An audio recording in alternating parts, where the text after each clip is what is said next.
Bonjour tout le monde, aujourd'hui cette vidéo s'adresse autant aux personnes qui n'ont pas encore d'enfants qu'aux personnes qui en ont. Je trouve ça très intéressant et important de pouvoir faire un peu de prévention parce que si vous vous séparez du conjoint actuel avec qui vous avez eu des enfants ou avec qui vous allez en avoir, de pouvoir se dire ok, si on se sépare, comment ça se passe? Est-ce qu'on va faire la guéguerre comme faisait un tel et un tel? Est-ce qu'on va pouvoir mettre en place des stratégies douces pour pouvoir élever nos enfants au mieux malgré le fait qu'on ne vive plus ensemble? Comment on va faire? Et je pense que ça se prépare en amont, en discutant. Et si la personne avec qui vous êtes vous dit bah moi tu te barres, je te tue, bon bah c'est peut-être pas la bonne personne avec qui faire des enfants.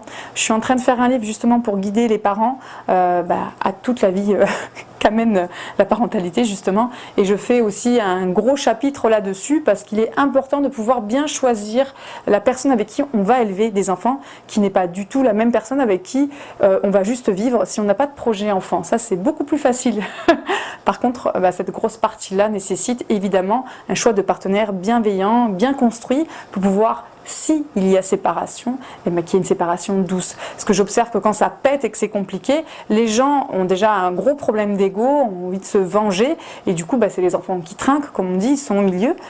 Et j'observe qu'il y a un amalgame puissant, puisqu'ils ne font pas le distinguo entre le couple parental et le couple-couple.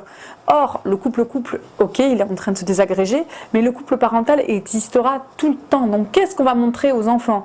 Un couple parental qui fait n'importe quoi, qui est en souffrance, qui n'est pas en capacité de les gérer.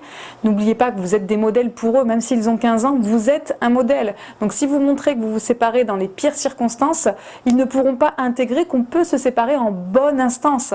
Donc c'est très important de montrer tout ça. Après, j'observe aussi qu'il y a des fois un des deux qui tient bien la route et l'autre qui fait n'importe quoi. En général, c'est celui qui a du mal à accepter la séparation.